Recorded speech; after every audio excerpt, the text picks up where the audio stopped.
दोलखामा आज बिहान भएको एक दुखद जीव दुर्घटनामा 2 जनाको ज्यान गएको छ।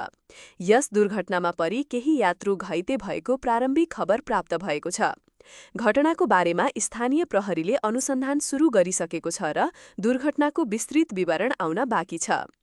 मौसमको खबरमा मनसुनी वायुको प्रभावले आज कोशी प्रदेश लगायत देशका पहाडी भूभागका केही स्थानमा मेघ गर्जन र चट्याङसहित हल्कादेखि मध्यम वर्षाको सम्भावना रहेको छ। मौसम पूर्वानुमान महाशाखाका अनुसार राति पनि कोशी प्रदेशका केही थोरै स्थानमा वर्षा जारी रहनेछ। यसैगरी शैक्षिक क्षेत्रतर्फको खबरमा हालैका घटनाक्रमले देशका विश्वविद्यालयहरूको आत्मसम्मानमा गम्भीर धक्का पुगेको विश्लेषण गरिएको छ। यी घटनाले शैक्षिक मर्यादा र प्राज्ञिक स्वतन्त्रतामाथि नै प्रश्नचिह्न खडा गरेको छ।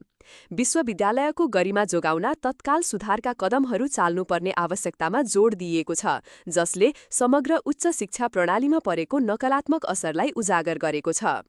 राजनीतिक वृत्तबाट प्राप्त खबरमा नेकपा एमाले अध्यक्ष तथा प्रधानमन्त्री केपी शर्मा ओलीले पार्टी निकट विद्यार्थी संगठन अनेरा स्वबियुको नेतृत्व सर्वसम्मतिबाट टुङ्ग्याउन निर्देशन दिएका छन्।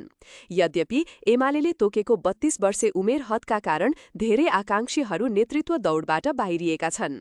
पार्टीको यस प्रकारको हस्तक्षेप र सर्वसम्मतिको प्रयासले अनेरा स्वबियुको महाधिवेशनको मुखमा थप अन्योल सिर्जना गरेको छ, जसले संगठनभित्र असन्तुष्टि बढाएको बताइएको छ।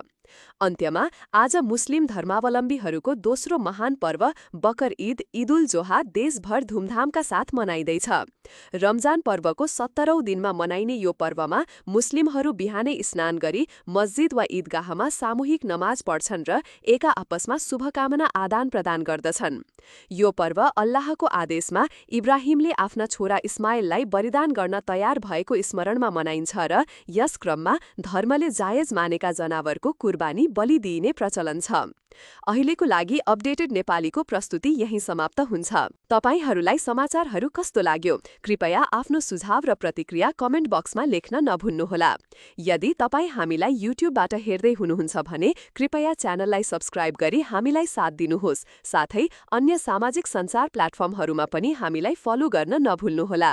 फेरि भेट्नेछौँ ताजा खबरका साथ। हामीलाई साथ दिनुभएकोमा धेरै धेरै धन्यवाद।